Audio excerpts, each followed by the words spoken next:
Good morning बच्चों। आगे का वीडियो देने से पहले हम आपको बता दें, हमने रसायन विज्ञान के 2 लेसन पूरे किए हैं।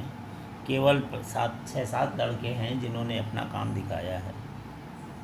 हमने आपको कहा था जिसका काम पूरा नहीं हो पूरा कर ले, और ये एक पन्ने पर लिख के भेजना है रोल नंबर, नाम और कितने लेसन आपने पूरे कर लिए हैं। रसायन विज्ञान के 2 लेसन मैं करा चुका हूँ। आप करेंगे नहीं तो कैसे काम चलेगा। प्रोजेक्ट में सबको नंबर कम मिलेंगे, ये समझ लीजिए, और प्रोजेक्ट के नंबर ही आगे उसमें जुड़ते हैं। आप ये समझ लीजिए अगर पेपर नहीं हुआ बाई चांस, इसलिए सब लोग काम पूरा करें। पीछे का छूट गया, लेकिन अब जो पढ़ा रहे हैं इसको कायदे से देखें। आगे बढ़ते हैं। प्रतिबिंब खींचने के नियम हमने आपको छोड़ा था। फोकस दूरी F बराबर वक्रता त्रिज्या R में संबंध। वक्रता त्रिज्या R बराबर 2 गुणे फोकस दूरी, R बराबर 2 गुणे F, हमें ये आपको बताया था। ये सूत्र बहुत इम्पोर्टेंट है, ठीक है। अब आगे हम बढ़ रहे हैं। आगे बढ़ते समय हम बता रहे हैं आपको प्रतिबिंब खींचने के नियम, ठीक है। अब सबसे पहले अवतल दर्पण के लिए प्रतिबिंब खींचने के नियम। बिना नियम के आप प्रतिबिंब नहीं खींच सकते हैं। तो अवतल दर्पण में पहला नियम है, ये आपका अवतल दर्पण है, ये आपका मुख्य अक्ष है। तो मुख्य अक्ष के समांतर चलने वाली प्रकाश की किरण दर्पण से परावर्तित होकर फोकस से निकल जाएगी, पहला नियम है, ठीक है। दूसरा नियम क्या कहता है? फोकस F से होकर जाने वाली प्रकाश की किरण दर्पण से परावर्तित होकर मुख्य अक्ष के समांतर लौट आएगी। अब आप देख रहे हैं ये प्रकाश की किरण फोकस से F से होकर जा रही है, टकराने के बाद ये जो मुख्य अक्ष की लाइन है इसके समांतर होकर निकल गई। ये है दूसरा नियम। तीसरा नियम क्या कहता है? अगर कोई प्रकाश की किरण अवतल दर्पण के ध्रुव P पर गिरेगी, ठीक है, तो जो मुख्य अक्ष से जिस कोण से आई है उसी कोण से निकल जाएगी, ठीक है। तो ये क्या है आपका मुख्य अक्ष। ये आने वाली आपतित किरण जितना कोण बनाएगी, निकलने वाली किरण परावर्तित ये भी उतना ही कोण बनाएगी। नियम नंबर 3, ठीक है।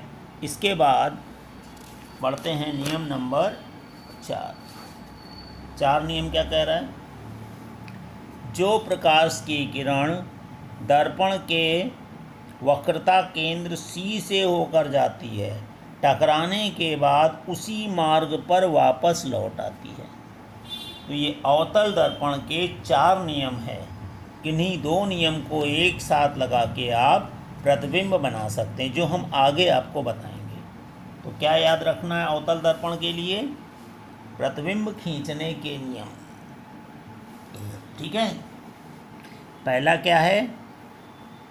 मुख्य अक्ष के समांतर जाने वाली प्रकाश की किरण परावर्तित होकर फोकस से निकल जाएगी, ठीक है। दूसरा, जो प्रकाश की किरण फोकस से होकर जा रही है, टकराने के बाद मुख्य अक्ष के समांतर हो जाएगी।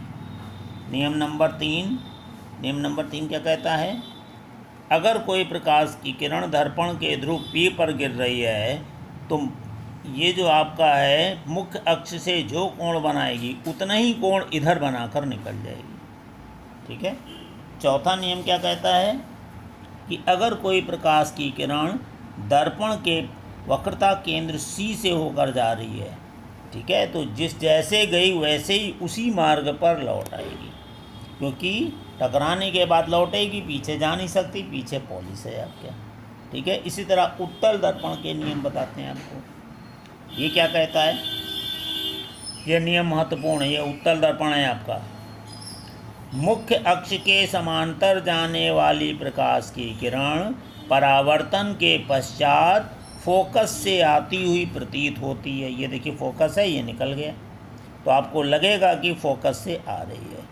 उत्तल दर्पण में प्रकाश की किरण दूसरी ओर नहीं जा सकती, इसलिए पीछे बढ़ा कर देखना पड़ता है कि प्रकाश की किरण कहाँ से आ रही है। तो कहाँ से आएगी? फोकस से आती हुई लगेगी, ठीक। दूसरा नियम क्या है? फोकस की दिशा में जाने वाले प्रकाश की किरण। अब देखिए उत्तल दर्पण में फोकस की ओर जा रही थी प्रकाश की किरण, बीच में दर्पण आ गया, टकराई, जब लौटेगी तो मुख्य अक्ष के समांतर हो जाएगी, क्योंकि उत्तल दर्पण में पीछे प्रकाश की किरण नहीं जा सकती है और प्रकाश की किरण हमेशा बाएं से दाईं ओर चलती है। ठीक है, तो दूसरा नियम क्या हुआ, जो प्रकाश की किरण फोकस की ओर जानी चाहिए वो दर्पण से टकराकर मुख्य अक्ष के समांतर हो जाएगी। ठीक है, बीच में दर्पण आ गया, उत्तल दर्पण। अब तीसरा नियम क्या है, जो प्रकाश की किरण वक्रता केंद्र C की ओर जाएगी वो टकराकर उसी मार्ग पर लौट आएगी, क्योंकि आगे जा नहीं सकती। तो ये उत्तल दर्पण का तीसरा। अब चौथा नियम क्या है, जो प्रकाश की किरण उत्तल दर्पण के ध्रुव P पर गिरती है तो वही नियम है, जिस कोण से आई उसी कोण से निकल गई। अवतल दर्पण में भी यही था, उत्तल में भी यही है, लेकिन अवतल का दर्पण दूसरी तरफ, उत्तल का दूसरी तरफ, उल्टा है थोड़ा। ठीक है, तो अब करना क्या है, कोई भी दो नियम एक साथ प्रयोग करके किसी भी वस्तु का प्रतिबिंब हम बना सकते हैं। ठीक है बच्चों, तो इसको आप ध्यान रखेंगे, ये नियम हैं, इसको कल के लिए इतना ही रखते हैं आज के लिए। ठीक है, बाकी कल हम देखेंगे। ठीक है बच्चों, धन्यवाद।